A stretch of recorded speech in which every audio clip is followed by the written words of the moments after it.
हाँ जी, तो हम पढ़ रहे थे इन्वर्स फंक्शन के बारे में कि हमारा जो पैराबोला है ये इन्वर्स फंक्शन नहीं है, और इन्वर्स फंक्शन के लिए हमने हॉरिजॉन्टल लाइन टेस्ट देख लिया। तो हॉरिजॉन्टल लाइन से किसी फंक्शनल ग्राफ को टेस्ट किया जा सकता है, वो 1 to 1 फंक्शनल ग्राफ है या नहीं। तो अब हम उसकी फॉर्मल डेफिनेशन देते हैं इन्वर्स फंक्शन की। Let f be a 1 to 1 function with domain A and range B. ठीक है, देखें फंक्शन के लिए शर्त क्या है कि वो फंक्शन 1 to 1 है। अब इसका इन्वर्स फंक्शन हम डिफाइन करते हैं। इन्वर्स डिफाइन करने के लिए ऊपर -1 लगा देते हैं। इस -1 का मतलब पावर नहीं है, ये बात हमेशा एफ इन्वर्स का मतलब 1 और एफ नहीं है। अगर कोई इसका ये मतलब समझता है एफ इन्वर्स इज 1 और एफ, तो वो गलत होगा, ये बात गलत, ये ठीक नहीं है। ठीक है, तो एफ इन्वर्स है, ये हमने इन्वर्स फंक्शन के लिए नोटेशन इस्तेमाल किए, क्योंकि इन्वर्स फंक्शन एफ का है इसलिए बीच में एफ आया। इन्वर्स के लिए हमने ऊपर -1 के सिंबल लिख दिया। ठीक है, अब इसकी डेफिनेशन क्या है? इसकी डेफिनेशन ये है कि अगर असल फंक्शन की एक्स पर वैल्यू वाई होगी तो इन्वर्स फंक्शन की वाई पर वैल्यू एक्स हो जाएगी। F inverse y is equal to x if and only if f of x is equal to y. ठीक है, यही इसकी डेफिनेशन, क्योंकि जब आप फंक्शन की को डिफाइन करने लगते तो आप बताते हैं कि आप उसकी वैल्यूज किस तरह से लेंगे। हम यहाँ पर बता रहे हैं हम इनवर्स फंक्शन की वैल्यूज असल एफ के मुताबिक लेते हैं, यानी जो इनवर्स फंक्शन की डोमेन है, चूँकि वो एफ की रेंज होती है, एफ की रेंज में आपका वाई है ना वैल्यू में, तो जब अगर आप एफ की रेंज में से वाई देंगे एफ इनवर्स के इनपुट के तौर पर, तो एफ का जो आउटपुट होगा वो होगा जो इस वाई के अगेंस्ट इनपुट था, यानी ये एक्स था। इस तरह से आपके पास सिर्फ इतनी बात है, इन्वर्स फंक्शन लेने से आपके जो वैल्यूज है वो इंटरचेंज हो जाती है। इंडिपेंडेंट वेरिएबल की वैल्यू और डिपेंडेंट वेरिएबल की वैल्यू आपस में बदल जाती है। जैसे अगर किसी फंक्शन की वैल्यू 1 पर 3 होगी, इन्वर्स फंक्शन की वैल्यू 3 पर 1 हो जाएगी। ठीक है, तो ये तो इसकी डेफिनेशन हो गई। यहाँ उसने थोड़ा सा उसे और भी बता दिया है। आपके पास जो एफ है वो डोमेन में से एक्स लेता है और उसको वैल्यू वाई असाइन करता है, वाई बी में से होती है, बी आपके पास रेंज है। एफ इनवर्स क्या करता है, वो वाई इनपुट लेता है और उसको एक्स के साथ लिंक कर देता है। एफ जो है एक्स को वाई से जोड़ता है और एफ इनवर्स वाई को एक्स से जोड़ता है। ठीक है, एक ही पेयर होता है, सिर्फ इनवर्स से रुख बदल जाता है। हाँ गुलफाम पूछो,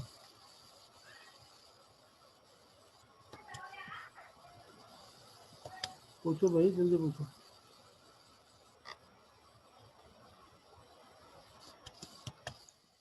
तो अच्छा, अब डोमेन ऑफ एफ इनवर्स क्या होगी? जैसे भी बताया, इनवर्स फंक्शन की डोमेन है एफ की रेंज, और एफ इनवर्स की जो रेंज है वो एफ की डोमेन है। तो डोमेन और रेंज एक दूसरे के साथ इंटरचेंज हो जाती है। ठीक है, अब ये है कि हम इनवर्स फंक्शन बनाते कैसे हैं। ये जो बात अभी मैंने आपसे की थी रेसिप्रोकल वाली, इसने यहाँ कर दी है। आपने आप -1 जो इसकी कभी पावर नहीं समझना। एफ इनवर्स एक्स का मतलब 1 और एफ एक्स नहीं है। ठीक है, ये रेसिप्रोकल ये नहीं है। तो फंक्शन का रेसिप्रोकल 1 ओवर एफ एक्स उसे इस तरह से ज़ाहिर किया जाता है, पूरे एफ एक्स के ऊपर पावर -1 लगाई जाती है। अब आपके पास एग्जाम्पल 3 है। एग्जाम्पल 3 में फर्ज करें आपके पास 1 पर फंक्शन की वैल्यू 5 है और 3 पर वैल्यू 7 है, 8 पर -10 है। आपने इन्वर्स पे बतानी, इन्वर्स की 7 पर वैल्यू क्या होगी। यहाँ देखिए एफ की 3 पर 7 है, इन्वर्स की 7 पर 3 हो जाएगी। इस तरह से एफ इन्वर्स 5 आपने बताना है। अब देखो एफ की 5 वैल्यू कहाँ पे बनती है, 1 पर एफ की वैल्यू 5 है, तो इन्वर्स की 5 पर वैल्यू 1 हो जाएगी। ऐसे एफ इन्वर्स -10 आपने बताना है, एफ की वैल्यू 8 पर -10 है, इन्वर्स की वैल्यू -10 पर 8 हो जाएगी। हाँ पूछो बेटी, सुनिबा पूछो क्या मसला। हाँ सर जी, डेफिनेशन 2 में, हाँ डेफिनेशन 2 में हाँ हाँ जो हम लोग कह रहे, हाँ हाँ जी, जी, f of inverse y is equal to x, hmm, इसका मतलब है जो हमारे पास एफ ऑफ इनवर्स वाई है वो एक्स के इक्वल है। हाँ जी। इसका मतलब ये है कि इन्वर्स फंक्शन अगर आप वाई इनपुट देंगे तो एफ इन्वर्स आपको एक्स आउटपुट देगा। अच्छा, ठीक ठीक, ठीक है, ओके। ये सर, एग्जाम्पल में आपने देखा जी। जी पूछो। सर ये जो हमारे पास एग्जाम्पल 3 है, हम्म, ये मतलब इसमें हमारे पास जैसे फंक्शन दिया हुआ f of 1 is equal to 5, फिर जब हम इन्होंने हमसे एफ ऑफ इनवर्स 5 पूछा तो हम इनका बताएंगे कि इसकी वैल्यू होगी 1। यस बिल्कुल ऐसे ही। यहाँ उसने एफ की 3 वैल्यूज आपको दे दी है, वो 1 पर 5 लेता है, 3 पर 7, 8 पर -10 लेता है। वो आपको उसने आपसे इनवर्स पूछ लिया, इनवर्स 7 जी पर क्या सही होगा। अगर एफ 3 पर 7 होता तो इनवर्स 7 पर 3 हो जाएगा। सही। ओके इस तरह जी एफ सर 1 पर 5 है तो इनवर्स 5 पर 1 हो जाएगा। ये देखेंगे सही। उसमें बताया F inverse of 7 is 3 because F of 3 is 7। क्योंकि एफ की 3 पर वैल्यू 7 है तो इनवर्स की 7 पर वैल्यू 3 हो जाएगी। क्योंकि इनवर्स इसी को बदलता है, आउटपुट को इनपुट बनाता है, इनपुट को आउटपुट बनाता है। ये 7 एफ का आउटपुट था, वो उसको एफ इनवर्स इनपुट ले रहा है, और जो एफ का इनपुट था वो 7 पर एफ का आउटपुट हो रहा है।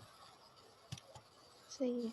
जी ठीक है, ये तीनों जगहों पे जी ऐसे होगा। अब आप उसने यहाँ भी आपको दिखा दिया, मतलब एफ है वो 1 को 5 से जोड़ता है, 3 को 7 से, 8 को -10 से।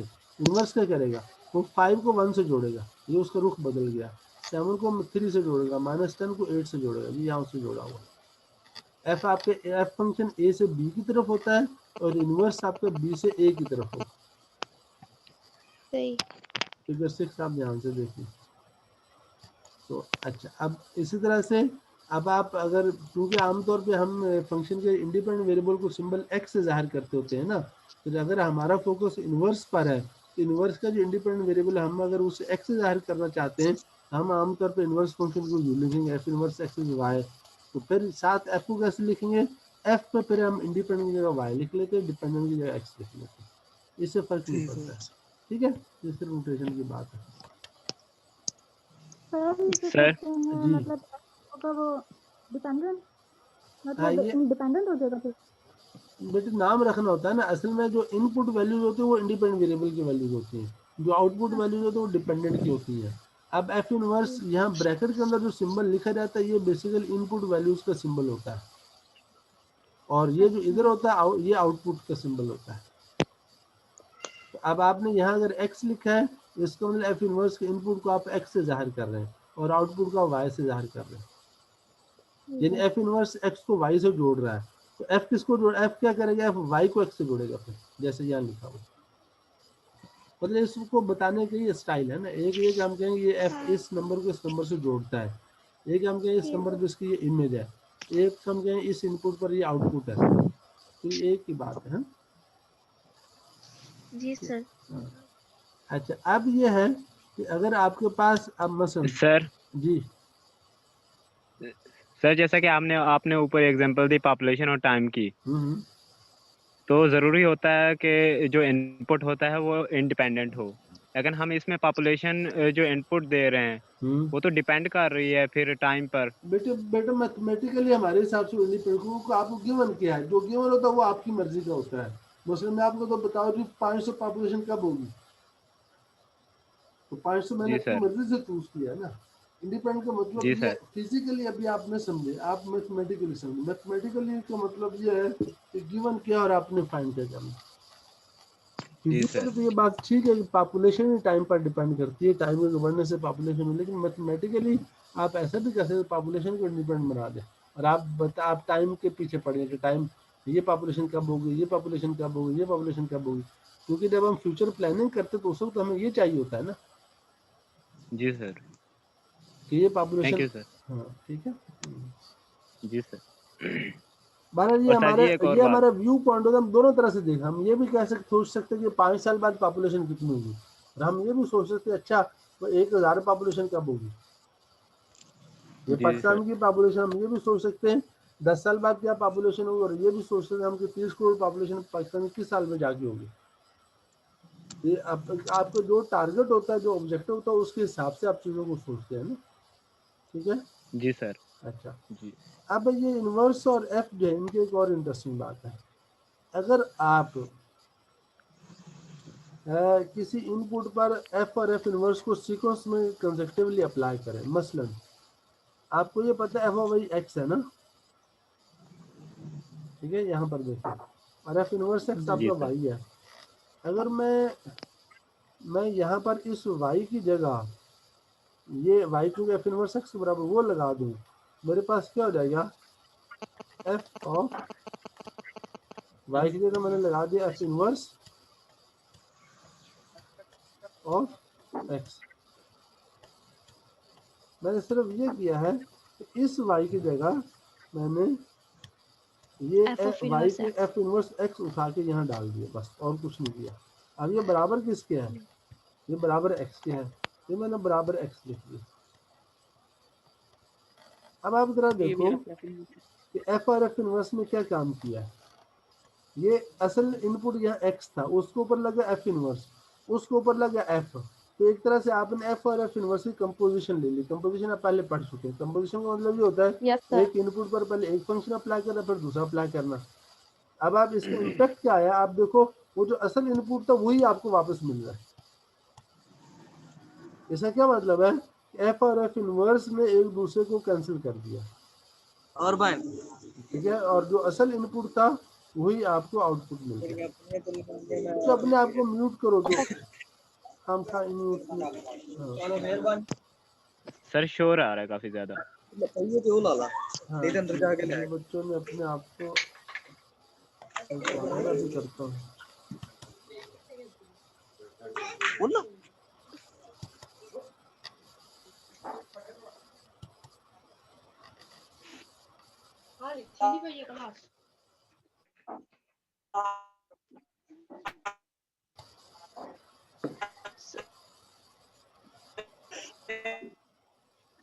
सर आवाज नहीं आ रही।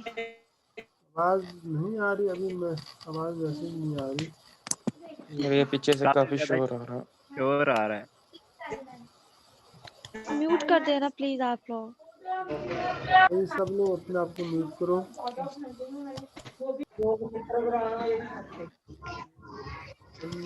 कैसे हैं बच्चों, टाइम वेस्ट नहीं करो। अब जो अनम्यूट करेगा मैं उसे क्लास से निकाल दूंगा, मैं उसे रिमूव कर दूंगा। अपना ख्याल करो सब लोग।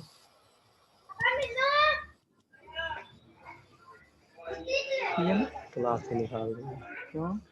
जो बच्चा मुनीबा बेटी, आप भी अनम्यूट हो, आप भी। हाँ, अपने आप को म्यूट करो।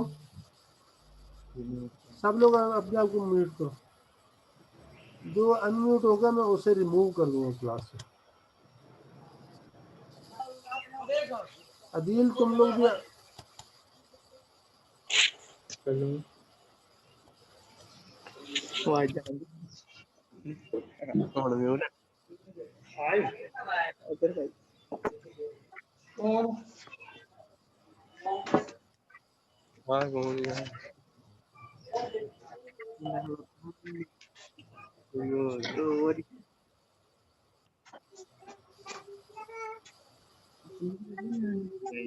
नहीं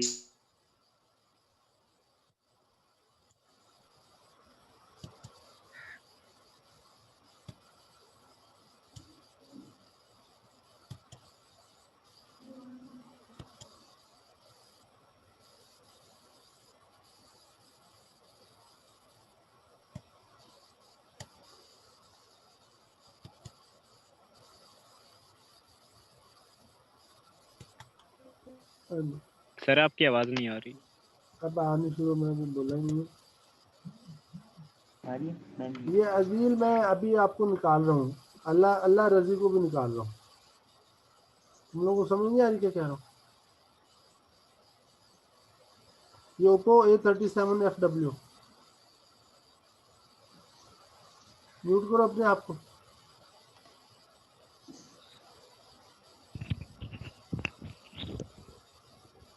आज आप लोगों को पहले दिन में रियायत कर रहा हूँ, नेक्स्ट में इस तरह से नहीं करूँगा।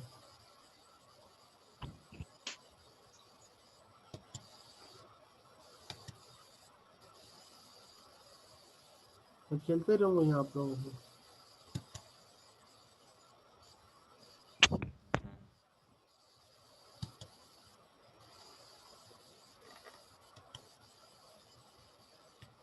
तो बात ये हो रही थी कि अगर आप इन्वर्स फंक्शन और एफ की कंपोजिशन लें तो आपको जो असल इनपुट था वही वापस मिलता है।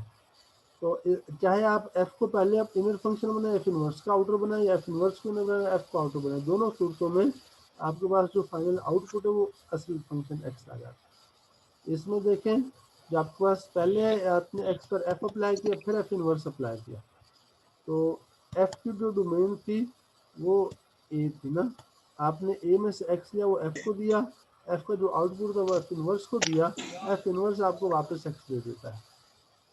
इसका मतलब एफ आपको ए से बी के पास ले जाता है और एफ इनवर्स आपको बी से वापस ए पर ले आता है। इट मीन कि जब आप इस तरह से एफ इनवर्स जो है ये आपको बी से लेके ए की तरफ जाता है और एफ जो आपको ए से वापस बी की तरफ लेके जाता है। इसका मतलब ये एफ इनवर्स है ये बी से बी तक फंक्शन होगा और एफ इनवर्स एफ जो ये ए से ए तक फंक्शन होगा।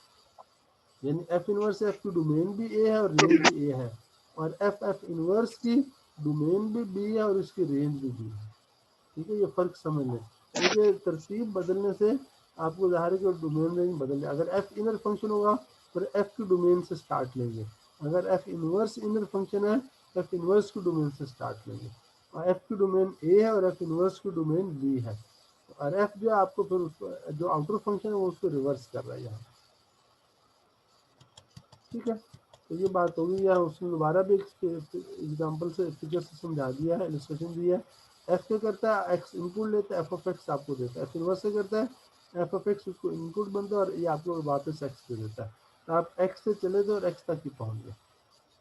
ठीक है, तो ये बहरहाल आप इसकी मिसाल भी ले सकते हैं। मतलब एफ ऑफ एक्स आपका एक्स क्यूब है, एफ इनवर्स एक्स आपका एक्स पावर 1/3 होगा। तो अब अगर आप देखें F inverse F of x लेते हैं, अंदर F of x x cube लगाया, इनवर्स में ऊपर पावर 1/3 ली तो आपके पास एक्स आया। और अगर आपने अंदर एफ इनवर्स एक्स लिया तो एक्स पावर 1/3 और बाहर एफ है, एफ लगा, एफ से आपने क्यूब लिया तो वो फिर आपके पास एक्स ही आएगा वापस। ठीक है, अब ये है कि हम इनवर्स फंक्शन फाइंड कैसे करते हैं।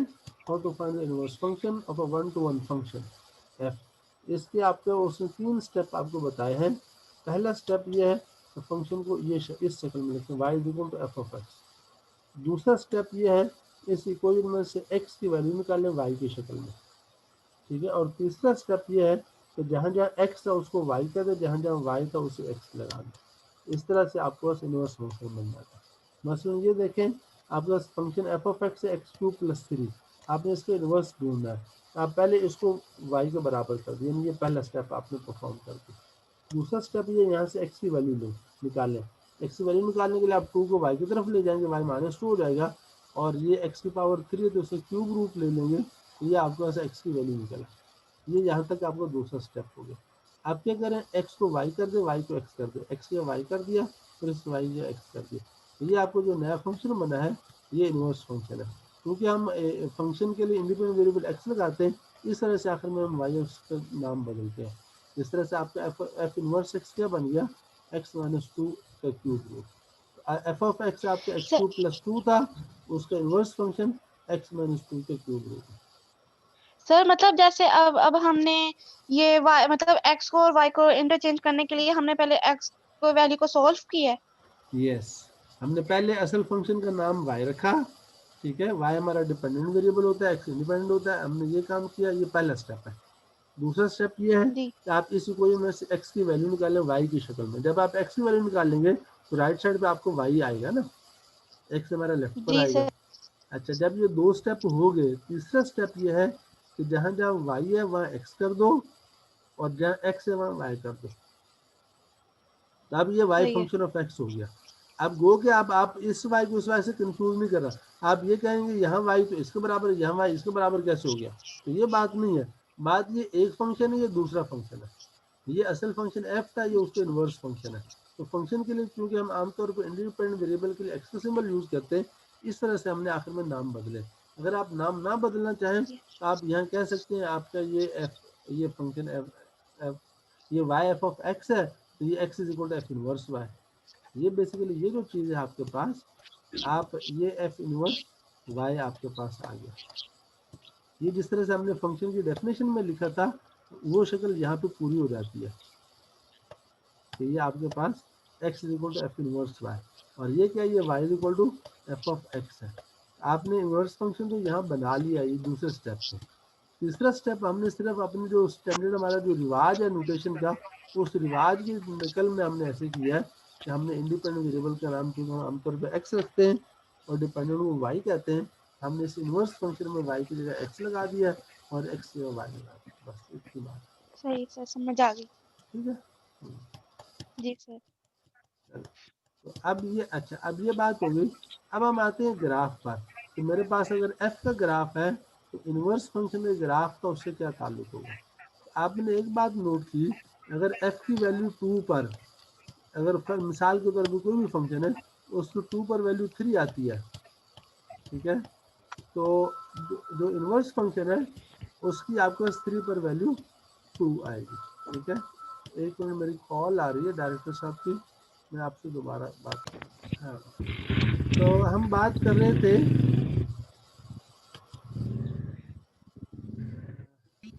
ये फिर अच्छे की आवाज़ें जो आनी शुरू हो गई हैं, आप लोग पता नहीं कैसे समझेंगे। तो ये बात हो रही थी कि आपके पास फंक्शन की वैल्यू 2 पर अगर 3 है तो इनवर्स के लिए हम क्या कहते हैं, उसकी 3 पर वैल्यू 2 है, ऐसे कहते हैं ना। अच्छा, अब अगर मैं ग्राफ बनाना चाहूँ, अगर मैं एफ का ग्राफ बनाऊंगा तो ये जो वैल्यू से अगेंस्ट मेरा जो पॉइंट बनेगा वो 2 3, यानी एक्स की वैल्यू 2 और वाई की वैल्यू 3 बनेगी, ठीक है। और जब मैं इसका एफ इनवर्स का ग्राफ बनाना चाहूँगा तो मेरे पास जो पॉइंट बनेगा वो 3 2 बनेगा, यानी एक्स की वैल्यू 3 और वाई की वैल्यू 2, क्योंकि इंडिपेंडेंट वेरिएबल हम हॉरिजॉन्टल लाइन पर लेते हैं। ये जो 3 एक्स की वैल्यू होगी और ये वाई, इस एफ इनवर्स का एक्स 3 है और उसका वाई 2 है। तो दूसरे लफ्ज़ों में आपके पास जो भी पॉइंट एफ के ग्राफ पर आता है, अगर आप उसके एक्स और वाई कोऑर्डिनेट इंटरचेंज कर दें तो वो एफ इनवर्स का पॉइंट बन जाए, एफ इनवर्स के ग्राफ का पॉइंट बन जाता है। इट मीन कि अगर जी एफ सर। की वैल्यूज का आपके पास टेबल हो तो एफ इनवर्स का टेबल बनाना बहुत आसान है, सिर्फ क्या है कि आप एक्स और वाई वैल्यूज को आपस में इंटरचेंज करें, ठीक है ये बात। अब हम देखते हैं कि ये जब हम इंटरचेंज करते हैं तो पॉइंट जाता कहाँ पे है। मिसाल के तौर पे ये मेरे पास x1 हो गया और ये x2 हो गया और ये मेरे पास x3 हो गया, ठीक है। ऐसे ये मेरे पास y1 हो गया, ये मेरे पास y2 हो गया और ये मेरे पास y यहाँ पर 3 हो गया, ठीक है। अच्छा, अब मेरा जो 2 3 पॉइंट है वो देखें तो x2 और y3 ये यहाँ पर आता है, x2 और y3, और x3 और y2 लें तो वो पॉइंट यहाँ पर आता है, ठीक है। सॉरी, ये मैंने उसको नहीं बनाया, सर 2 पे। हाँ जी, वो मैं बताऊंगा। x3 और y2, तो ये मेरे पास आएगा यहाँ पर। बच्चों एक मिनट, डॉक्टर की कॉल आ गई है।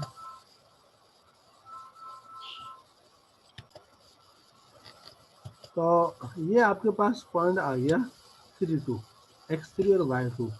अब अगर आप यहाँ पर देखें, अगर मैं ये एक लाइन खींचता हूँ 1 1 और ये 2 2 और ये मेरे पास आ गया 3 3, ये जो लाइन मैंने ये 0 0, ये जो लाइन मैंने बीच में लाइन ग्राफ बना रहा हूँ, ये ग्राफ है लाइन y = x का, y = x का।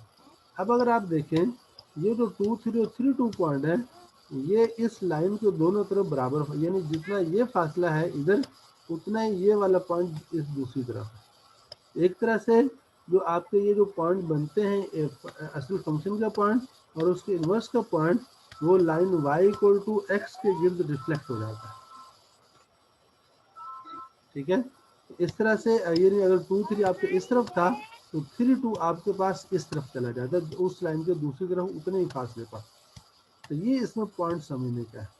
तो जिस तरह से एक पॉइंट के लिए हो रहा है इसी तरह सब पॉइंट्स के लिए होगा, यानी एफ के ग्राफ के जितने भी पॉइंट्स हैं जब आप इन्वर्स का ग्राफ बनाएंगे तो वो पॉइंट्स इंटरचेंज हो जाएंगे, तो सारे पॉइंट्स जो y = x लाइन के एक तरफ से वो दूसरी तरफ चले जाएंगे, यानी जो इधर था वो इधर आ जाएगा, जो इधर था वो उधर चला जाएगा, ठीक है। और रिफ्लेक्शन में आपको पता है कि लाइन से बराबर फासले पर रिफ्लेक्शन होती है अपोजिट साइड पर, तो ये उन्होंने आपको यहाँ बता दिया। मसलन ये पॉइंट अगर मेरे पास ए बी है, ये लाइन y = x है, तो बी ए इंटरचेंज करने से ये वाला पॉइंट बनता है और ये फासला आपस में बराबर होता है, ये वाला। इस तरह से ये दोनों पॉइंट एक दूसरे की इमेज बनते हैं। ये आप ट्रायंगल्स की कॉन्ग्रुएंसी से भी चीज़ें प्रूव कर सकते हैं। बहरहाल अब ये हुआ कि अगर मेरे पास ये लाइन y = x है और ये मेरे पास f का ग्राफ है, एफ इनवर्स का ग्राफ इस लाइन के दूसरी तरफ उसकी इमेज के तौर पर बनेगा, यानी जितना इधर एफ है उतना दूसरी तरफ फासले पर एफ इनवर्स होगा। एफ यहाँ दूर है तो एफ इनवर्स भी दूर है, जब एफ इसके करीब हो तो एफ इनवर्स भी करीब होगा। तो ये बेसिकली एफ और एफ इनवर्स के ग्राफ में रिलेशन है। इसका मतलब ये है अगर आपके पास इनमें से किसी भी एक फंक्शन का ग्राफ मौजूद हो तो दूसरे ग्राफ का आप उसका जो है ना स्केच आप बना सकते हैं। ठीक है, इस तरह से क्या हुआ, the graph of f inverse is obtained by reflecting the graph of f about the line y equal to x. ये आपके पास इसके वो सारी डिस्कशन का खुलासा आ गया। हाँ जी पूछो बच्चों। सर जी ये लाइन जरूर बनानी होगी? लाइन बनानी जरूरी नहीं है, लेकिन आपको ये पता हो कि ग्राफ बनता कैसे है। वो बिन सी लाइन डैश लाइन बना ले, सिर्फ ये कि आप ग्राफ सही फॉर्म में स्केच करने के लिए। ठीक है, अब ये मिसाल है आपके पास सामने, यहाँ मसलन आपके पास ये कोई फंक्शन है y equal to f of x, इसका ग्राफ ये पॉइंट अगेन रिपीट कर दे जी। अगेन।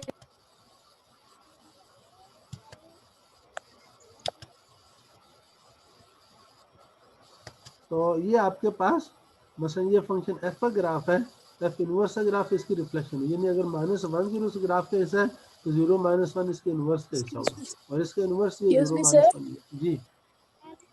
सर प्लीज ये पॉइंट ग्राफ जो है ये रिपीट कर दे अगेन। क्या ये रिफ्लेक्ट करने वाला? जी यस सर। बेटे ये बताया ना, आपके पास अगर ए बी कोई पॉइंट है, और पहली बात ये अगर ए बी कोई पॉइंट है आप इसको कोऑर्डिनेट्स इंटरचेंज करते हो, दूसरा पॉइंट कहाँ जाता है वो हमने देख लिया कि वो line y equal to x के दूसरी तरफ चला जाता है। अगर इधर था तो इस तरफ चला जाएगा, उधर था तो इधर चला जाएगा, और उतने फासले पर जाता है जितना ये पॉइंट इधर था। दूसरे लफ्ज़ों में ये उस पॉइंट की इमेज बनती है इस लाइन के दूसरी तरफ, या आप यूँ समझ लें कि आपने इस पॉइंट को line y equal to x में रिफ्लेक्ट कर लिया, ये आपका मिरर बन गया y इक्वल टू एक्स, इसमें आपने रिफ्लेक्शन नहीं लिया। ठीक है ये बात, तो ये तो सादा सी बात ये है। Okay sir. हाँ, अब एफ और एफ इनवर्स के आपस में क्या रिलेशन है आपको पता है, अभी ये बताया था अगर एफ की 2 पर वैल्यू 3 तो इनवर्स की 3 पर वैल्यू 2 हो जाती है। दूसरे लफ्ज़ों में अगर 2 3 पॉइंट एफ के ग्राफ पर आता है तो 3 2 पॉइंट एफ इनवर्स के ग्राफ पर आएगा, और ये बात एफ के तमाम पॉइंट्स के लिए होगी। इट मीन्स कि अगर आपके पास एक फंक्शन का ग्राफ दिया हुआ हो और वो फंक्शन 1 to 1 है तो उसका इन्वर्स एग्जिस्ट करेगा, और इन्वर्स का ग्राफ आप सिर्फ रिफ्लेक्शन से फाइंड कर सकते हैं। पहले आप मिरर बना लें ताकि रिफ्लेक्शन स्केच करना आसान हो, y इक्वल टू एक्स उसका मिरर होगा और उसका दूसरी तरफ उसका स्केच बना लें। और स्केच में ये भी है उसको असल ग्राफ के चंद एक पॉइंट, मसलन आप इंपॉर्टेंट पॉइंट इसके कौन से हैं, मसलन आप ये एक पॉइंट ले लें एफ का, इसमें आपके पास x0 और y आपकी कोई वैल्यू आएगी, आप इनको इंटरचेंज कर देंगे इसके अगेंस्ट, इसमें क्योंकि y नेगेटिव है और x 0 है, जब आप इंटरचेंज कर x नेगेटिव हो जाएगा y 0 हो जाएगा, तो ये आपके पास ये वाला पॉइंट आ जाएगा इसके अगेंस्ट। इस तरह जो ये वाला पॉइंट है तो पॉजिटिव एक्स एक्सिस को जहाँ पे ये क्रॉस कर रहा है इसके अगेंस्ट आपके पास ये वाला पॉइंट आ जाएगा। इस तरह से चंद की, इस तरह से ये एक पीक है इसकी सबसे इधर, इसको रिफ्लेक्ट कर लेंगे इधर आ जाएगा। तो इसी तरह से आप चंद एक पॉइंट एफ को चूज कर लें, उनके कोऑर्डिनेट्स को इंटरचेंज करके उनको इधर लोकेट कर लें, तो फिर आप उनको उसी तरह से ज्वाइन कर लें, एफ इनवर्स का ग्राफ बन जाता है। ठीक है, अब यहाँ पर देखें ये यहाँ पर -1 0 है तो इसके अंदर जी पूछें सर। ये जो रिफ्लेक्शन या इनवर्स का जो रिफ्लेक्शन होगा ये हमेशा y is equal to x के अपोजिट होगा? यस, और हमेशा हमेशा ये होगा, और इसी का जरूरत होगा, ये हमेशा ही ऐसे होगा। Okay sir. ठीक है, तो अब ये आपके पास ये सूरत हाल में, अब मसलन ये वाला फंक्शन है, अब ये आपको क्या बता रहा है, जैसे जैसे x माइनस इन्फिनिटी को जाता है ये ऊपर को जाता है ना ऊपर, ठीक है इस तरह से। अब इसको जब आप रिफ्लेक्ट करेंगे आपका x माइनस इन्फिनिटी की तरफ जाएंगे, y माइनस इन्फिनिटी की तरफ जाएगा, और इस तरह से जो ऊपर उठ रहा था y की तरफ ये इधर x की तरफ जाएगा, पॉजिटिव x जाएगा। तो बहरहाल इस तरह से आप ये कर सकते हैं। तो यूँ आप फंक्शन और उसके इनवर्स ग्राफ बना सकते हैं। जी जी सर जैसे हमने जैसे एफ ऑफ एक्स का हमारे पास जो ग्राफ बनेगा, जो फिर जो हमारे पास एफ इनवर्स का बनेगा वो उसकी रिफ्लेक्शन होगा। यस, हमेशा रिफ्लेक्शन है line y equal to x में। ये उसने बनाया आपको एग्जांपल 5, ये फंक्शन है f ऑफ x -1 -x। इसमें आप देखें आपको x जो है ना इसकी डोमेन आप देखें क्योंकि रूट के अंदर है, इसकी डोमेन होगी -x-1 जो हमेशा 0 से बड़ा या बराबर होना चाहिए, ये इसको डोमेन बनती है इस फंक्शन की। और यहाँ से अगर आप x के लिए सॉल्व करें, ये आपके पास आ जाता है, x को दूसरी तरफ ले जाएंगे, ये आएगा x इज लेस देन और इक्वल टू -1, ये इसको डोमेन बनती है। तो जब आप इसमें x की वैल्यू डाल के y की वैल्यूज लेंगे तो इस फंक्शन का ग्राफ ये बनता है, ये देख, क्योंकि इसको डोमेन -1 से छोटे नंबर है, तो -1 से इधर इस साइड पर इसका ग्राफ ये बन रहा है। अब आपने इसका इन्वर्स बनाना है।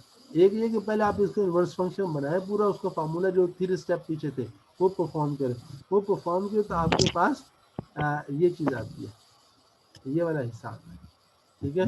और इसमें जो आपकी डोमेन है वो आपकी x greater than equal to 0 आती है। इस डोमेन के साथ जब आप इस ग्राफ को स्केच करते हैं तो आपका ये बेसिकली आधा पैराबोला है, -x² -1 देखे ना, तो x² था, उसको पहले माइनस साइन रिफ्लेक्ट किया, फिर उसको 1 के नीचे शिफ्ट दिया, तो वो ये बनता है। और चूंकि x आपने नॉट नेगेटिव लिया है, आपने आधा पैराबोला इस साइड का ले लिया, तो ये आपके पास ये चीज़ बन गई। तो ये आप चाहे तो पहले इन्वर्स फंक्शन बना के फिर उसका ग्राफ स्केच कर लें, और चाहे तो आप असल फंक्शन के ग्राफ को देख के तो वहीं से उसके पॉइंट्स लेके उनको इंटरचेंज करके और लोकेट करके ग्राफ स्केच कर लें। ये लाइन y = x में डायरेक्ट रिफ्लेक्शन लेंगे। यहाँ उसने आपको कहा है कि आप f का ग्राफ भी बनाएं, f का ग्राफ स्केच करें और इन्वर्स फंक्शन का भी using the same coordinate axis, यानी एक ही प्लेन में। ये नहीं कि f का ग्राफ एक ही जगह बनाए, f इन्वर्स का दूसरा प्लेन बना के उसमें बना लें, एक ही में बनाना, ताकि आपको दोनों ग्राफ के रिलेशन समझ में आ जाए। आप फर्ज करें आप कहते नहीं मुझे नहीं पता रिफ्लेक्शन होती है नहीं, आप f का ग्राफ बनाओ, फिर आप उसका इन्वर्स फंक्शन कैलकुलेट करो, बनाओ, दूसरा ग्राफ बनाओ, उसके बाद आप ऑब्जर्व करोगे तो आपको पता चल जाएगा कि वो दोनों ग्राफ एक दूसरे की रिफ्लेक्शन बनते हैं लाइन y = x में, ठीक है। चलो और कोई सवाल पूछ लो, बस आज हम इतने पढ़ेंगे। जी Yes, सर। sir. सर जी ये जो y = ff है, इसका रिफ्लेक्शन x एक्सिस पे है, तो x इसका एक्सिस दूसरा पर नहीं रिफ्लेक्शन बच्चे, y = x में रिफ्लेक्शन लेनी है।